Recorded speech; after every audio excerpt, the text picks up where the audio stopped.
আমি খুব চিৎকার করে কথা বলতে পারবো না, হাত নামান। ডাক্তারের নিষেধ আছে, এই চোখে সেলাই কাটা হয় নাই, এই জন্য এখানে টান পড়তেছে, এই জন্য আমি খুব জোরে ভলিউমে বলবো না, আপনারা একটু সাড়া দিবেন। আমার গাড়ি যখন অ্যাক্সিডেন্ট হয়েছে, পেছন থেকে 100 মাইল বেগে এসে বাড়ি মারলো। বাড়ি মারার পরে আমি সামনের সিটে বসা ছিলাম, একদম পেছনের সিটে আমার স্ত্রী শুয়েছিল, মধ্যের সিটে আমার 3 বাচ্চা, সামনে ড্রাইভার। পেছন থেকে যখন গাড়িতে বাড়ি মারছে, গাড়ি উড়ে যেয়ে সামনের বাসের সাথে ধাক্কা লাগছে। বাসের সাথে কেবল ধাক্কাই লাগে নাই, নিচে ঢুকে গেছে। বাসালা চিন্তা করছে যে আমারে দোষ আছে কিনা, ঠেকাই কিনা আমারে। বাসালা চিন্তা করছে আমার যা ক্ষতি হয়েছে আমি পালাই। ও সামনের থেকে টান দিয়ে যখন বেরিয়ে গেছে, আমার গাড়ি পিছন থেকে উঠে আবার দাম করে পরে বাম পাশে আটকায় গেছে। আমি যা যা বলতেছে এইগুলা ভিডিওতে দেখার পরে এগুলো একটাও আমার মেমোরিতে নাই। আমার যখন জ্ঞান ফিরছে, আমি জ্ঞান ফেরার পরে সামনে তাকাচ্ছি, আমি আর কিচ্ছু দেখতে পাই না, আমার 2 চোখের জ্যোতি চলে গেছে, আমি অন্ধ হয়ে গেছি। আমি চিন্তা করতেছি আমাকে তো উঠতে হবে। পেছন থেকে আমার ওয়াইফের কথা শুনতে পাচ্ছি, 2 মেয়েকে খুঁজে পাইছে, 1 মেয়েকে তো পাই না। এটা আমার প্রথম শোনা, কিন্তু আমি ওঠার পরে আলহামদুলিল্লাহ বলছি। বলার পরে যখন ডান পাশ থেকে চোখটা এরকম করে টান দিয়েছি, চোখের মধ্যে এসে একটা কাঁচ ঢুকে আছে, রক্ত দিয়ে নাক আর চোখ দিয়ে ভরা। আস্তে করে টান যখন দিছে, এ মাথার থেকেও মাথা কেটে গেছে। কেটে যাওয়ার পরে চোখটা যখন একটু ফাঁকা হয়েছে, 30-40 সেকেন্ড পরে আবার চোখের দৃষ্টি ফেরত পাইছি।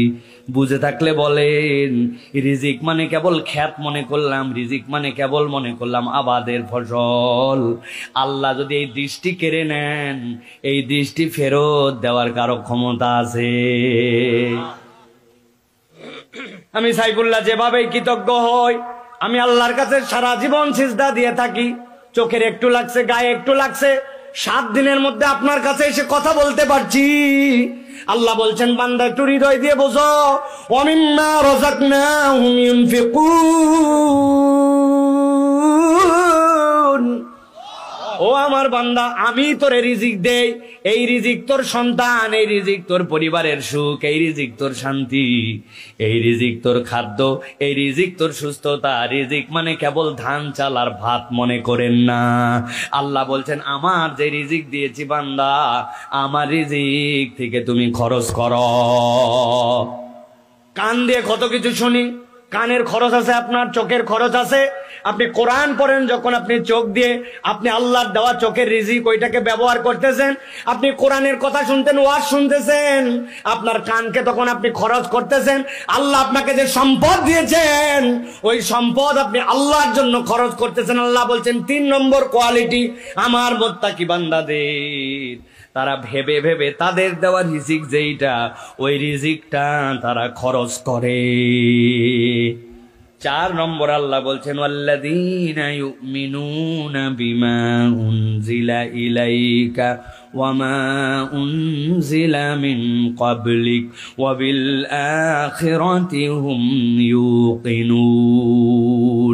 ওই বান্দারা সকল কিতাবের প্রতি ঈমান আনে আর তারা পরকালে বিশ্বাস করে। সকল কিতাবের কথা আল্লাহ এই জন্য বললেন, কিতাবের কতক অংশ বিশ্বাস করি আর কতক অংশ বিশ্বাস করি এরকম নয়। আফাতুমিনুনা বিবাদিল কিতাব ওয়া তাকফুরুনা বিবাদ। তুমি কি কিতাবের কতটুকু বিশ্বাস করো যতটুকু আমার পছন্দ হয়? না না না, আল্লাহ যতটুকু বলেছেন পুরাটুকুই আমি বিশ্বাস করি। পুরাটুকু বিশ্বাস করার নাম হচ্ছে মুত্তাকিদের গুণাগুণ। আর পুরা বিশ্বাস না করলে ওই বান্দা প্রকৃত ঈমানদার নয়, ঠিক কি না?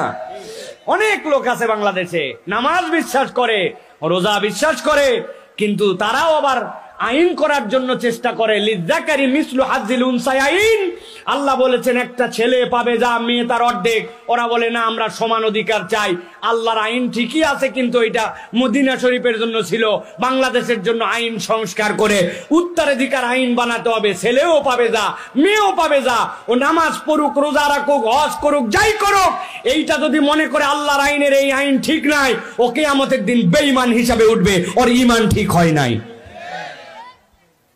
ভালো করে বোঝেন। এই জন্য আল্লাহ ওই জন্য বলছেন, ওয়াল্লাযীনা ইউমিনুনা বিমা উনজিলা ইলাইক ওয়া মা উনজিলা মিন ক্বাবলিক।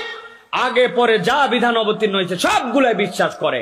তাহলে এইটা প্রাথমিক ধারণা পেলাম যে মুত্তাকিদের গুণাগুণ, মুত্তাকিদের ক্রাইটেরিয়ায় যদি আমাকে না মানতে হয় তাহলে আমাকে গায়েবে বিশ্বাস করতে হবে, সালাতপন্থী হতে হবে, রিজিক খরচ করতে হবে, আল্লাহ কর্তৃক নাজিলকৃত সকল কিতাবের প্রতি পূর্ণ বিশ্বাস রাখতে হবে, আর পরকালের প্রতি ঈমান রাখতে হবে। এইটা আছে যারা, আল্লাহ বলছেন মুত্তাকিদের গুণাগুণওয়ালা তারা। এই পর্যন্ত বুঝছেন আপনারা প্রিয় ভাইরা? এবার আমরা একটা ইন্টারেস্টিং বিষয় একটু দেখার চেষ্টা করব। সেটা হচ্ছে পুরা কোরআনুল কারীমের কেউ যদি কোন শব্দের তাফসীর বুঝতে চায়, ধরেন কোন একটা শব্দের আপনি তাফসীর বুঝবেন, তার মূল সূত্র কি?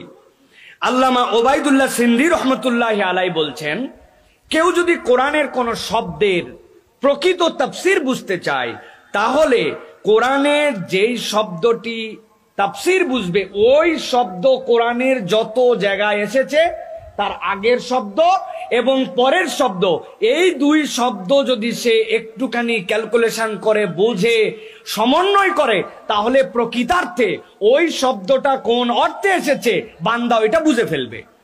সেই হিসাবে কোরআনুল কারীমে যেখানেই তাকওয়া শব্দটা এসেছে, পুরা কোরআনে তার আগে এবং পরে দুইটা শব্দের কথা আল্লাহ বলেছেন।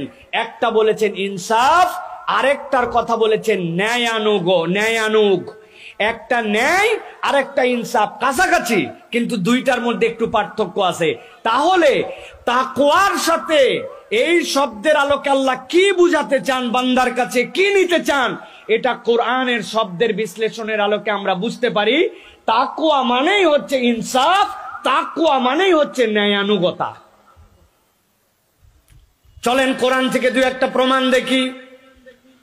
সূরা মায়েদার ৮ নম্বর আয়াত, আল্লাহ রাব্বুল আমিন বলছেন, ইয়া আইয়ুহাল্লাযীনা আমানু কুনু কওয়ামিনা লিল্লাহি শুহাদাআ বিল কিসত ولا يجرمنكم شنآن قوم على ألا تعدلوا اعدلوا هو أقرب للتقوى واتقوا الله إن الله خبير بما تعملون। রব্বুল আমিন বলছেন, ইয়া আইয়ুহাল্লাযীনা আমানু, এই ঈমানদারেরা, কুনু কওয়ামিনা লিল্লাহি শুহাদা বিল কিসত, তোমরা আল্লাহর জন্য আল্লাহর পক্ষ থেকে নির্দেশিত সেইটার ক্ষেত্রে তোমরা সত্য সাক্ষী সব সময় দিবে এবং কিসতের উপরে থাকবে, তোমরা ন্যায়ানুগ হবে সব সময়। আল্লাহ বলছেন, ওয়ালা ইয়াজরিমান্নাকুম শানানু কওমিন আলা আল্লা তাদিলু, শত্রুতা বশত কোন লোককে তোমার পছন্দ হয় না, অমুকে আমার দলের নয়, আমার পক্ষের নয়, আমার গোষ্ঠীর নয়, আমার ধর্মের নয়, আল্লাহ বলছেন এরকম কোন কারো প্রতি বিদ্বেষ প্রসূত ভাবে ন্যায় বিচার থেকে যেন তুমি বঞ্চিত করবা না। সে যেই হোক না কেন, তোমার অন্তরের বিদ্বেষ দিয়ে যেখানে ইনসাফের মামলা আসবে, যেখানে ন্যায় বর্তুতা দেখানোর মামলা আসবে, ওই জায়গাতে তুমি দুনিয়াবি কোনো কারণে তুমি কখনো হিংসা বিদ্বেষ করে তার সাথে কখনোই তুমি ন্যায় বিচার এবং আদালত বঞ্চিত করতে পারবে না। আমার ওস্তাদ আব্দুল্লাহ জাহাঙ্গীর রাহিমাহুল্লাহ ক্লাসের মধ্যে একটা উদাহরণ দিতেন। আমরা তখন মাস্টার্সে পড়ি, উনি গরিবুল হাদিস পড়াতেন। পড়ানোর সময় একদিন বলছেন, বলো তো এতদিন পর্যন্ত পড়লে তোমাদের কাছে ইনসাফের একটা উদাহরণ বুঝাই। তোমাদের ক্লাসে একটা ছেলে আছে, ধরো যেই ছেলেটা ইসলাম পছন্দ করে না, আল্লাহ পছন্দ করে না, নবী পছন্দ করে না, ওরা আচার আচরণে বোঝা যাচ্ছে ও পড়ালেখা করে যদি প্রশাসনে যায় তাহলে ইসলামের বিপক্ষে এসে অবস্থান নিবে।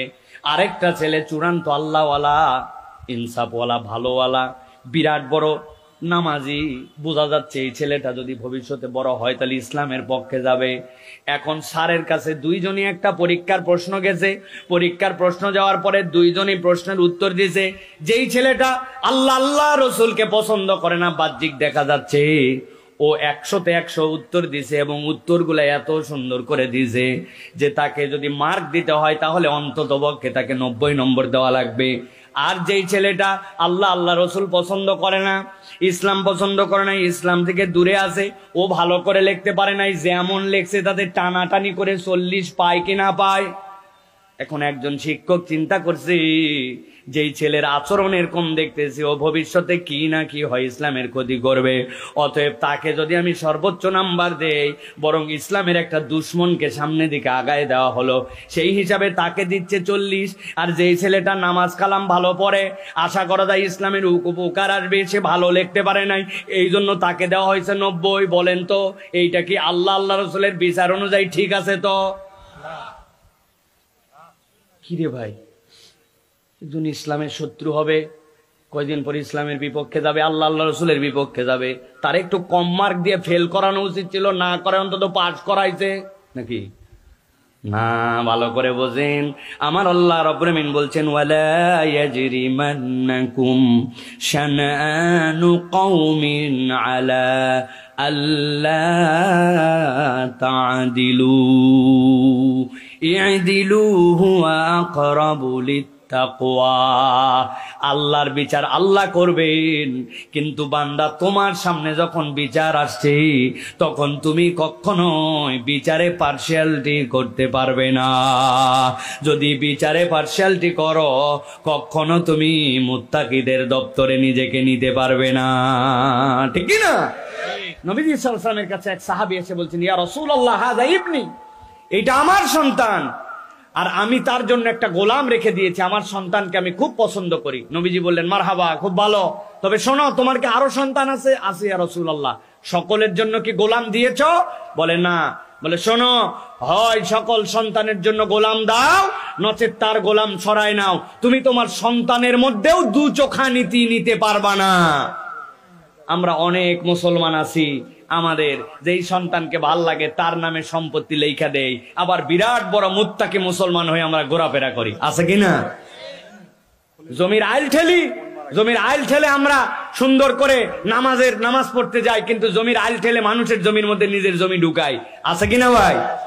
সুযোগ পাইলে একটুখানি অপরের জন্য কিভাবে ক্ষতি করবো। আল্লাহ বলতেছেন না, এইগুলা তাকওয়ার মানদণ্ডে উন্নীত হওয়া যাবে না। সুতরাং তাকওয়ার সাথে ইনসাফ আর ন্যায়ানুবর্তিতা, এই দুইটা বিষয় জড়িত আছে। অতএব আমি মুত্তাকি মানে আমি একজন ইনসাফ কর্নেওয়ালা মানুষ, আমি মুত্তাকি মানে আমি ন্যায়পরায়ণ, এটা আপনাকে সাক্ষ্য দিতে হবে।